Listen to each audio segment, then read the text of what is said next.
since week 4 since I've actually been on this thing, so I figured I'd give you guys a video. We haven't had one in a while. I cleaned up real well for it, which means I took a shower today and I washed my ass at one point, so that's about all I did to clean up. I obviously didn't shave or do anything else like that, so okay. So it's been since week 4, so we got a lot to cover, and we're going to do it condensed in a short period of time. So first and foremost, Rivero still has the golden horseshoe up his ass. Got the best team, top in the league. But quite frankly, over the last, since week 4, so what is that, 6 weeks, 7 weeks, Fink has had the best performing team, mostly because he has stolen Kyle's boyfriend in Franco. So now Franco gives him everything he can to try to impress him and keep him happy and showers him with love and gifts and everything like that. So congratulations, Fink. You have the best performing team as of recently.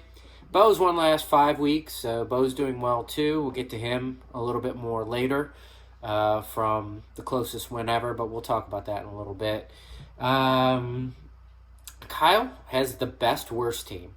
So if you look at like one of the worst teams that's sitting towards the top, Kyle has it. So he's been surviving week to week, doesn't have the best performing team, but has had some favorable matchups, hasn't scored a ton of points, but continues to win. That's all that really matters. There's no need to make excuses or apologize like Fink did when he trade raped Franco, which I don't think you can really call it rape if Franco's doing it willingly, and honestly, he's the one probably making most of the offers, so that's just desperation.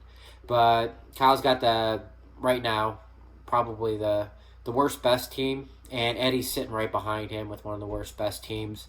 But Eddie's team's getting healthy, so I'd imagine he'll do well going out here down the stretch if everybody continues to stay playing. Got the best backs by far. So JUCO's heating up. He's getting, his team's doing well. It always does well towards the end of the year. So congratulations. You guys are sitting right now in a playoff spot. Talk about the potential playoffs coming up here. And then Ricard, Ben, me, and Steve are all kind of on the outside looking in. So mediocre, average, below average sort of teams right now that are just hoping to get in. So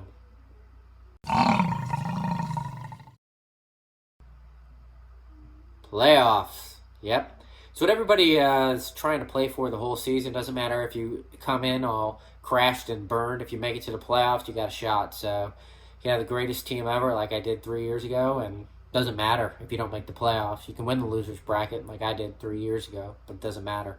So getting in those playoffs is critical. You can ask JUCO from last year. I haven't stopped hearing about that either. So to kind of look at it, again, Bo and Chris Rivero are locked in. They're ready to go. I think Rivero's pretty much locked for a bye. Bo's got the inside track for that. I believe he's 2 games up on Fink, which is important, and then Kyle's sitting there in the middle. So I'd be very disappointed if Bo got a bye, actually, because he really likes to finish in 6th place. So hopefully for him, he doesn't get that bye so that he can go back to his comfort zone, which is 6th place. The teams battling for the last 2 spots, well, I guess before I get to that, I'll go into Fink and Kyle.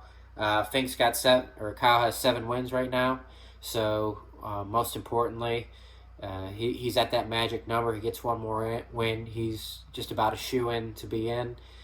Fink is at 6 wins, but he has close to the highest point, so he's at number 4 right now. So those teams are pretty much locked to get in. So that leaves 2 spots, and I think there's 6 teams left. JUCO's obviously got the inside track along with Eddie. They both have 6 wins. The 5-win teams are Ricard, Ben, myself, and Steve. The point separation is 1,152 to 1,072 between those 6 teams. So it'll be interesting down the stretch. This week will tell a lot, but for those 6 teams, like I said, the ones with 5 wins, me included, it's not looking very good. So, but we'll see after this week how things go and where people kind of shake out.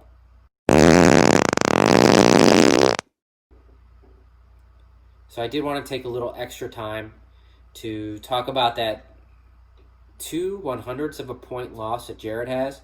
So Jared's pretty much out of the playoffs at this point in time. He can't get to 7 wins, which is critical in order to be able to get in. So he would need a lot of things to happen, quite frankly. I don't know if it's possible, but I'm not going to look at it. But he's got more points than anybody vying for those last 2 spots that aren't in those top 4 I mentioned earlier. So, it was a tough blow for him.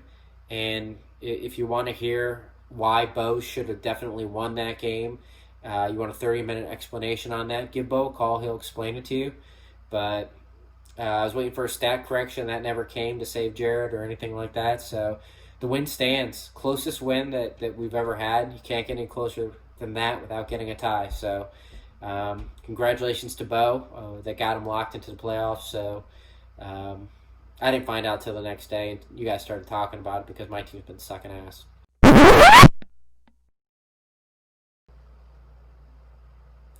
Lastly, I'm just going to wrap up some things. Some loose ends hanging. I sent out a thing about the free agents. Take a look at it if you'd like. It took me some time, got me a chance to work on some of my Excel skills once again, but honestly, just take a look at it. See what any information you can glean from it.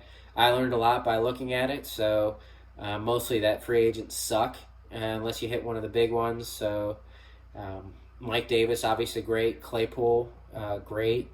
Maybe a keeper if Franco didn't have, 8 picks in the first 3 rounds and then not a pick till the 10th round or whatever the hell he did. But so I look at it, it's kind of interesting to see what people are spending on things too, if you ever have any stuff in the future, so where you're competing or you think you'll be competing for somebody. So a lot of information in there. I figured I'd share it just to kind of get some things more competitive in the league.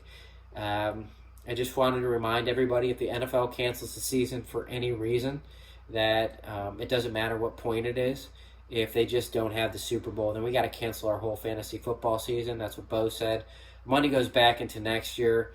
It's been a crap year. Unless I make the playoffs, then we can look at that. But at this point in time, I imagine the NFL is going to have the season, so it doesn't really matter. But anyway. Last thing, the getting to know you videos, those need to be getting going again. Franco keeps dodging me. I keep calling, keep setting up meetings. He says he's going to be there and doesn't show up. So, quite frankly, I think he's stalking Fink. But who knows? So, anybody who wants to do that, just give me a text, call, email, whatever, and I'll get you in there. I think it'll be good to get a chance to know some more of you guys. So I enjoy doing them. I get to learn a lot. So hopefully you guys pop in and we get to do more.